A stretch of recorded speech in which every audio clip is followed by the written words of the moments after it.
Everyone, good morning. Welcome to the Teach Better Today morning show, where the Teach Better team gets to be with you live every single morning, Monday through Friday at 7 a.m. Eastern. My name is Ray Hewart. Currently have like a lemon tea in front of me, and I have an incredible guest. Actually, I just say I have an incredible friend with me today. If you don't know him, he has a brand new book out. So I hate to tell you, but you're like already like kind of behind the times. Like this is a good meeting. You're going to get to know him as a person. And also his resources are awesome. People are already writing killer reviews about the content and the story shared. So I'm just so excited for you guys to meet Matthew. We'll be right back.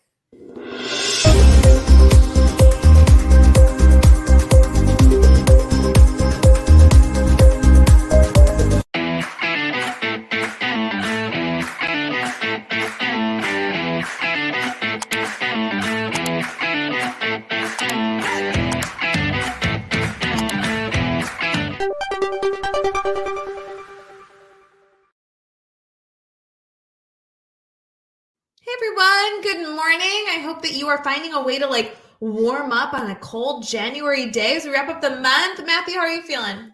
I'm doing well. A little chilly as well. It's a little rainy, a little slushy over this way in Maryland, but doing well, staying positive. It just like never ends, right? I mean, end of January, I guess we expect the cold at this point, but still you wake up in the morning and you're like, did it need to be this cold? I mean, Agreed. So good. Well, for those of you who have not met Matthew, I would love to have you kind of introduce yourself a little bit, share a little bit about what you do in education. We'll start there, and then I have more questions for you. But I want to make sure our community gets to know you and all that you're working on. Oh, thank you so much. Yeah, I'm absolutely just very grateful to be here and hi to the whole community out there. My name's Matthew Bowerman. This is my 26 and a half year now in education. I'm a school administrator coming to you from Maryland. About 6 or 7 years in administration now, and then 18 or 19 years or so in teaching. Primarily through a lot of that, I was a theater and dance teacher, and then English, creative writing, and special education for kind of the second half into my administrative work. And I've taught middle school, all grades, high school, all grades, and a little bit of college. And then I work, like I said, as a school administrator in elementary now, which is just beautiful, in K-5, with a wonderful school system and a lot of great school staff and some lovely colleagues, great principal, just an amazing school community. So just a lot of opportunities there to grow and to love and to laugh. And yeah, I'm also a writer, obviously, and researcher and speaker and trainer for Teacher Goals, another colleague organization. And then, I guess a big part of my career prior to kind of getting into education and as a part of some of my educational work too, I was a professional actor, singer, dancer, touring the country and performing nationally and internationally, off Broadway and touring and film and TV and theater, and kind of always been wrapped up in like the arts and education and being with people and working with people. So I'm glad to be here and a part of this too. So. Okay, and you didn't even mention the fact that you're like this like baller author. We'll get to that in a second. First of all, do you prefer Matthew or Matt? Because I have to ask because I have a million questions in my head. No, I appreciate it. Matthew is great. Thank you. Matthew it is. All right, so here's the deal. I got to be a stalker of yours, a fan of yours on social media. We got to meet in person at the Teach Better conference back in 2021. Was that it? I'm like messing up my years. Oh my gosh, no. Was it that long ago? No, it was 2022? No, we didn't do it last year. It was 2021. It must have been. Oh my gosh. Okay, anyway, it feels like yesterday. It was amazing, whatever. And Matthew was, for those of you who may not have been there or like stalked Matthew like I did, he was like front row every keynote, baller educator, running around, networking, getting to know people. He was like the perfect person at the next future Teach Better conference. He's like the guy you want to find because he always has a story to tell. He's super approachable. Like have him in your corner. That's my recommendation. But I didn't know anything about what you did before your role now in education. I had no idea that you had this theater background. We were choking off live before we went live of all the things we have in common. Add that to the list. I have no ability to say it was ever in any way close to professional, but I'm such a fan and a theater nerd. I think it's so cool that you had this incredible space you were in before education. Yeah, I mean, a lot of that opportunity, um, I think, really informed a lot of my work now.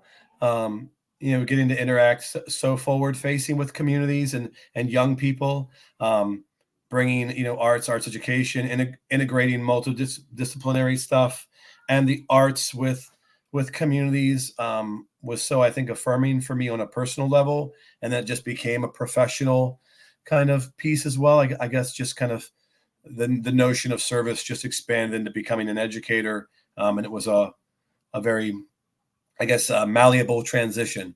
But my greatest role also that I have to talk about, at least to some degree, is like that I'm married and I'm a father of 6, which is like, the best, just the best thing ever. Oh, I love this. See, you get to know more and more about Matthew, not only professionally, but also personally. I will say, I want to use this opportunity as a reminder for everyone listening this morning as you're getting ready for your day. This is a reminder that hobbies outside of education, roles outside of education, enjoyments outside of education is not a selfish decision taking away from you as a teacher. This allows you to be more well-rounded, get to know more people, get to learn more as a whole educator. We have to remind ourselves that the more we live in that education bubble, we actually do a disservice to our students. Go out, get a hobby completely unrelated, go try something, go audition for something, and think about all the things that you're going to be able to learn and then take back to students, whether you are in the classroom or in some sort of leadership role in the education ecosystem. So really, really important. Just little reminders. We head into kind of wrapping up January and heading into February. Matthew, the other thing that we haven't mentioned yet is the book that is doing really, really well. I know it's been out for a few weeks. I want to encourage everybody to add this to their February 1st reading list. Tell us a little about the book. Oh, thank you. Yeah, I actually, I held it up. I just want to touch it. Like, I can't believe it's here. It's called Heart Leader. Yeah, I think I probably should say, first of all, more than anything, to thank all the children, all the students and parents and community partners and families who made the book come to life. Teacher goals, of course, and Brad and Elena for the opportunity, but the heart of all of this work are the people, right? We're in a service profession. It's all about the people. And this book came to life as a result of all that. So the last 11 years or so, I've been researching and framing the book, I think, putting all the pieces together. Probably 6 of that have been writing it. The last couple, rewriting the entire book multiple times. And so it's called A Trauma Responsive Approach to Teaching, Leading, and Building Communities. And the book is heavily centered in trauma responsive engagement, designing trauma sensitive spaces, social, emotional, strategic support, and building community, student, school family engagement with the whole kind of overarching lens of the word love. Many, many, many years ago, someone said to me, "Oh, you must wear your heart on your sleeve. You're like this heart leading kind of person." And it always stuck with me that, like, no matter what you do, no matter what I do, no matter where I go, if I don't carry love first in my work, first for myself, and really trying to get into unpacking all that for myself and living there's not any possible way I can engage in this work in any kind of empathetic or authentic way to build school improvement and academic success, let alone social, emotional health and wellness in students and staff and families. So the overarching idea around you can operationalize love, and the book really looks at that in terms of trauma responsiveness, and origin building work, starting with self around operationalizing love as a strategic tool in schools to support students, to prioritize parents, and to engage and empower school staff at every level, K through 12. And while the book has kind of an educator bend, it's also heavily for mental health professionals. It's also for parents. There's large parts of it that speak to all the different kind of stakeholder roles that go into this service, this gift that we're involved in of education. And it really kind of starts with my origin and my own trauma story, kind of as Brene Brown talks about, kind of rumbling with vulnerability and really trying to be as vulnerable as possible in the journey that I took to clean and clear myself so I could do the real work with students. And like you mentioned before about finding hobbies and having ways to like really, actualize your whole human self and really be your own whole person in order to bring your best self to the classrooms and to the boardrooms and to anywhere else in school spaces. In the same way, really unpacking your own origin, your own trauma, your own needs, and really doing at times really brave, courageous, and really difficult, messy work to establish yourself as a full, whole human being in order to do the work that we need to do with students and staff and families out there in the educational spaces. This is going to be such a great conversation for educators to have, maybe in a book setting, a book study setting, as they head into February and March. These are the perfect months to kind of do not only this internal work because it's the new year and many of us are inspired to at least do a gut check on that work, but also then learn then how to bring that into the classroom. So we'll be right back to ask Matthew some follow-up questions. Thank you.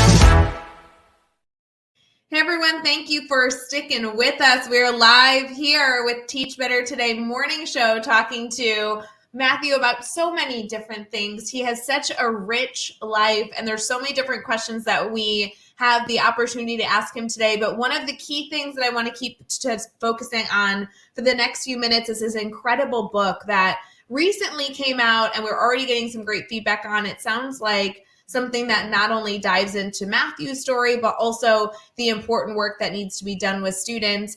Matthew, if you were to reflect a little bit, maybe an educator listening is just getting ready for their day. They're wrapping up January. We know it's, probably a chaotic time already, even though it's the morning.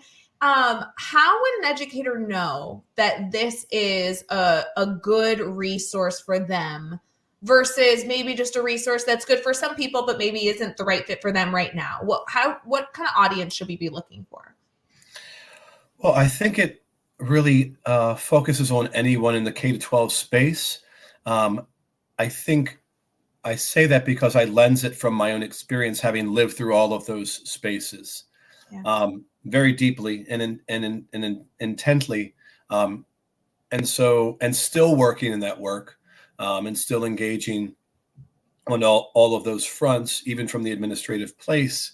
I know, especially kind of post-pandemic, how hard this is for everybody, how difficult this has been for everybody to have survived, let alone thrive during the pandemic times, to come out of it and try to reestablish some sense of oneself in classroom spaces. Whether you're a paraeducator, whether you're a bus driver, whether you're working in the cafeteria, whether you're a teacher, whether you're a parent trying to mitigate all that we've been through, I kind of look at it like it's been a time of great hope and great loss, and that we need to recognize that each day. And so this resource, it's full of places that I intentionally put into the book where it asks some really tough questions about one's own personal journey in this work, what led to it, where they are now, and what their kind of focused goals are. And it gives a lot of spaces to write in the book, to highlight, to just mark all over the book as one kind of comes to what I hope are some really clear understandings or some of their own tough questions about the nature of this work and what they can give to it, what they're willing to give to it, what they're able to give to it. And I think so I come to everybody with that every day, just like I try to take like literally intentional time about 5:45 a.m. every morning when I'm at the building to ground myself, and some real clear questions about bias, about privilege, about loss, about trauma, and where I am in the work today. Because I think it would be very nearsighted to ask anybody to be at some unattainable 100% perfection. There's no such thing to me as perfection as an educator. There's just practice makes permanent. Trying to establish permanent practices that engender success, that elevate love, that support social emotional health, et cetera, et cetera, et cetera, in classrooms, and like I said, in all the spaces in and around schools.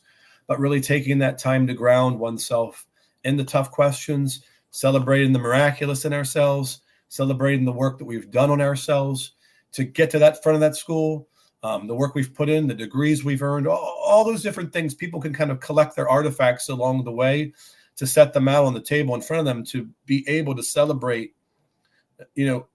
all the things that have kind of built them, as well as the things that still stand as like areas of growth in their work, to really begin to think about what else they need to do. Because, all the things that are going great, all the things that are easy, they're there, and we just sustain those and live in those and celebrate those. It's the other things that we need to also commit ourselves to, that ask tough questions and force us often to lean into spaces. But I like to say the more you're doing the work of self and exploring and digging in, it kind of acts as like a light to push back the corners of the dark around ourselves and kind of illuminate more of the space as we move forward.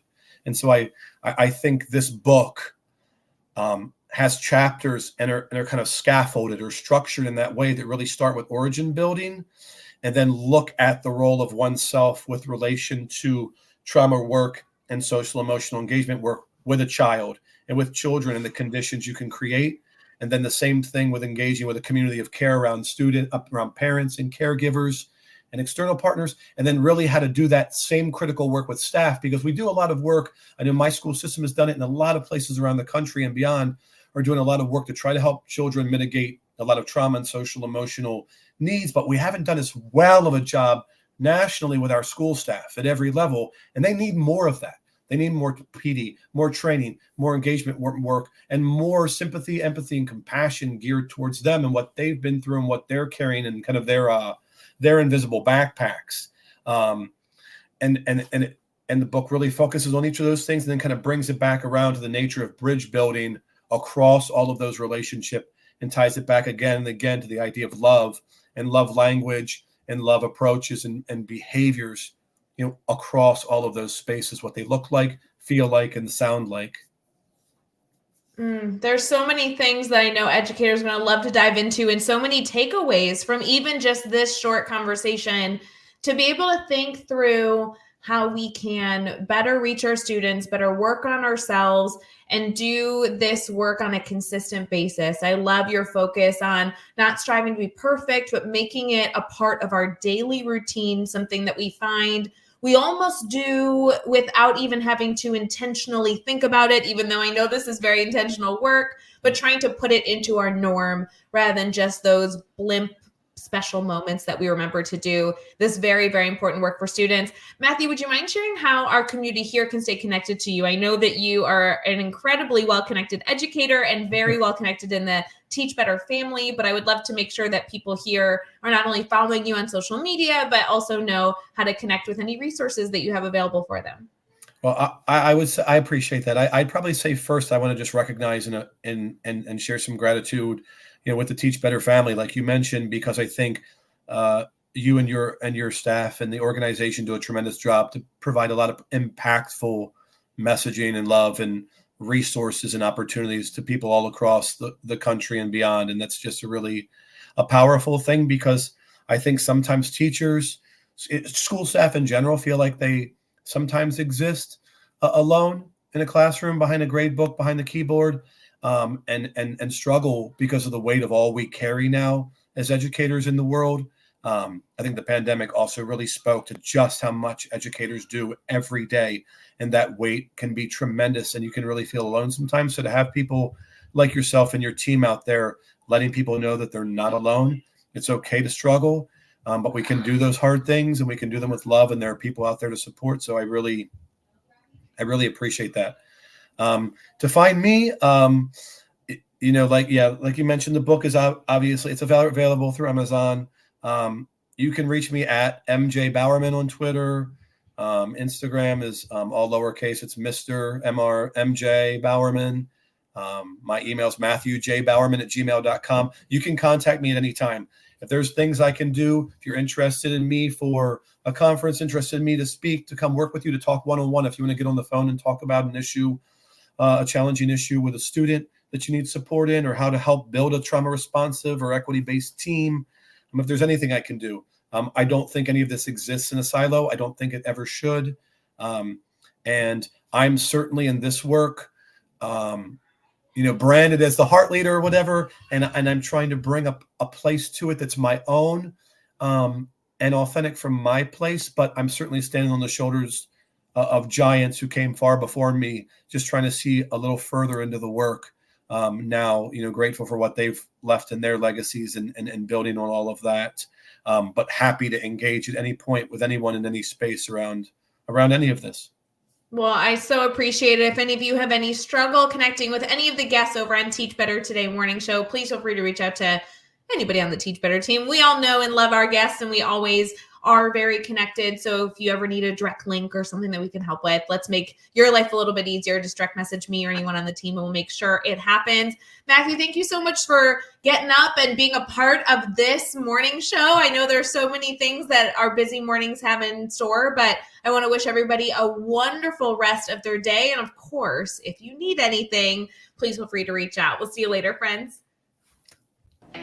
Hey, Teach Better community. Thank you so much for joining the Teach Better Today morning show every single weekday at 7 a.m. Eastern. We have so many resources for you outside of this live stream at teachbetter.com, including blogs, podcasts, and professional development that will bring our team to your school. Wherever you are listening from this morning, please make sure you are sharing and celebrating the incredible educators in this world. And hey, if you are listening over on a podcast to Teach Better Talk, we would love a 5-star review. The comments are always so entertaining. We'll see you tomorrow.